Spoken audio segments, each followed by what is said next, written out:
Recording check कर लिए पहले। नमस्कार, मैं हूं चंदन सिंह और आप देख रहे हैं एटीसी फास्ट न्यूज़। आज हमारे साथ मौजूद हैं दूसरी बार बसपा से बने जिलाध्यक्ष हापुड़ के केपी सिंह जी। जानते हैं कि वो आगे जो पद मिला है ना जिलाध्यक्ष पद का, उन्हें कैसे चलाएंगे या जिले को कैसे चलाएंगे। जी केपी सिंह जी, क्या कहना है जो आपको जिला अध्यक्ष का पद मिला है दोबारा, इसके बारे में क्या कहना आप? देखिए, पहले तो धन्यवाद करना चाहूँगा बहुजन समाज पार्टी के राष्ट्रीय अध्यक्ष, 4 बार के मुख्यमंत्री रही परम आदरणीय बहन कुमारी मायावती जी का।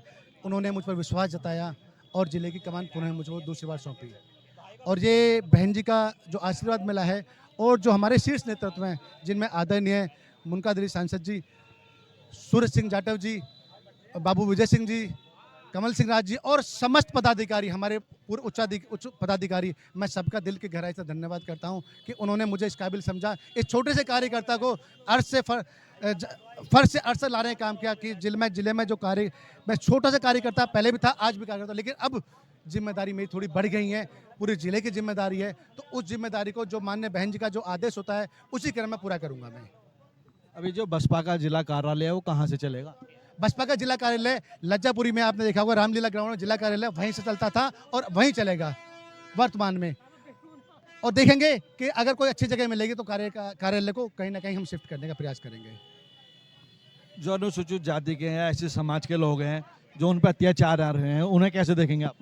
देखिए, आपने देखा होगा जब बहुजन समाज के किसी भी व्यक्ति पर अत्याचार होता है, उस आवाज़ को हम माननीय बहन जी हर बार बुलंद करती हैं और उनकी आवाज़ को, दलितों की आवाज़ को माननीय बहन जी के द्वारा बनाया जाता है। और उसी आवाज़ के क्रम में हम, आपने देखा हो कोई भी घटना होती है तो हम चाहे ज्ञापन के माध्यम से, प्रोटोकॉल जो संवैधानिक दायरा होता है, चाहे वो डीएम साहब को देना हो या कप्तान साहब को देना हो, हम पूरी उनको न्याय दिलाने का पूरा प्रयास करते हैं। और बहन जी के कार्यकाल में अनुसूचित जाति के छात्र छात्राओं को जीरो बैलेंस पे एडमिशन होता था, चाहे वो टेक्निकल कोर्स हो, चाहे वो डिग्री कोर्स हो, कोई सा भी हो।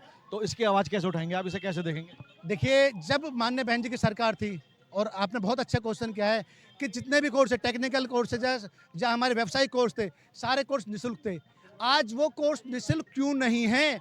चाहे वो उसके बाद में समाजवादी की पार्टी की सरकार रही हो, चाहे अब वर्तमान सरकार हो, वो कोर्स अब फ्री क्यों नहीं है? शिक्षा की तरफ क्यों ध्यान नहीं है सरकार का?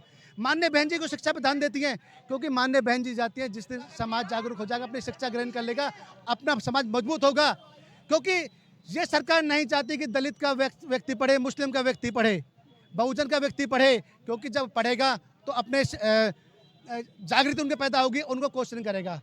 आपने देखा होगा कि अभी नीट का एग्जाम कैंसिल हुआ, एक विद्यार्थी, मैं भी विद्यार्थी रहा हूँ, उस विद्यार्थी की आप पूछिए उस विद्यार्थी के ऊपर क्या बीतती होगी जो 4 महीने 6 महीने साल भर मेहनत करता है और जाकर पता लगती है कि हमारा पेपर निरस्त हो गया, उस परिवार पर क्या बीतती होगी।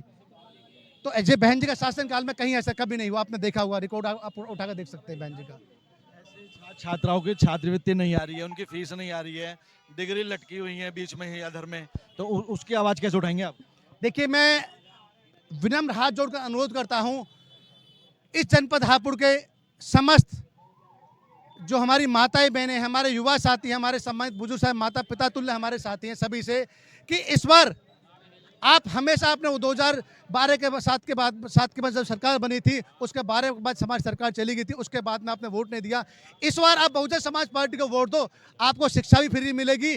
और आप शिक्षा में आप देख लें किस तरह से शिक्षा का जो अभी आप बिकाऊ चल रहा है, मैं बिकाऊ का चाहूँगा, जो विद्यालयों में, प्राइवेट विद्यालयों में जो किताबें बिकती हैं उन पर कुछ लगेगा। ये माननीय बहन जी की देन होती है कि विद्यालयों में जो शिक्षा, जो सरकारी विद्यालय, सरकारी मशीनरी है, उसका तो हम कुछ फ़ायदा नहीं उठा पा रहे हैं। और आजकल सभी ने अपने प्राइवेट स्कूल खोल रहे हैं, सब प्राथमिकता करते हैं कि आप प्राइवेट स्कूल में पढ़ो, हमारा उस पर विशेष ध्यान रहेगा। और स्वास्थ्य की बात आप करते हैं, आप देख रहे हो किस प्रकार से बीमारी चल रही है और किस प्रकार से सरकार में दलितों पर उत्पीड़न हो रहा है। माननीय बहन जी की सरकार में दलितों पर क्या, मुस्लिमों पर क्या, पिछड़ों पर क्या, स्वर्णों पर क्या, किसी भी प्रकार का किसी पर कोई उत्पीड़न नहीं हुआ था। ये माननीय बहन जी के देन है। आप द्वारा जिलाध्यक्ष बने, क्या संदेश देना चाहेंगे जनता के लिए? मेरा जनता से मेरी अपील यही है, आपके चैनल के माध्यम से, देखिए मुझे जो जिम्मेदारी मिली है, मैं आपके घर तक, आपके सभी कार्यकर्ताओं घर तक मैं पहुंचूंगा और पार्टी के विचारधारा को बताऊंगा। और मैं आपसे अपील करता हूं कि इस बार 2027 में जो चुनाव होने वाला है, उसमें आप बहुजन समाज पार्टी के लिए एक तरफा वोट करें। एक तरफा वोट करेंगे तो बहुजन समाज पार्टी की सरकार बनेगी, और जब बहुजन समाज पार्टी की सरकार बनेगी तो आपको हर चीज़ के लिए, न्याय के लिए लड़ना नहीं पड़ेगा, संघर्ष नहीं करना पड़ेगा, आपको न्याय घर बैठे मिलेगा। मेरा एक सवाल था कि जब से आप आए हैं कि हापुड़ को मजबूत करो, हापुड़ को मजबूत करो, बसपा वालों, क्या पहले बसपा मजबूत नहीं थी? देखिए मेरे सभी पदाधिकारी उन्होंने पूरा प्रयास करा है, लेकिन मैं और अधिक प्रयास करूंगा। मेरा प्रयास है जो भी हमारे कार्यकर्ता जो किसी भी प्रकार से जो रूठे हुए थे उनको मनाना, और किसी भी कार्यकर्ता के अंदर नाराजगी नहीं, मैं सभी के हाथ जोड़कर, सभी के पैर पकड़कर उन कार्यकर्ताओं को मजबूत करूंगा और एक मंजिल पर लेकर के उनको उनके साथ चल कंधे से कंधा मिलाने का काम करूंगा।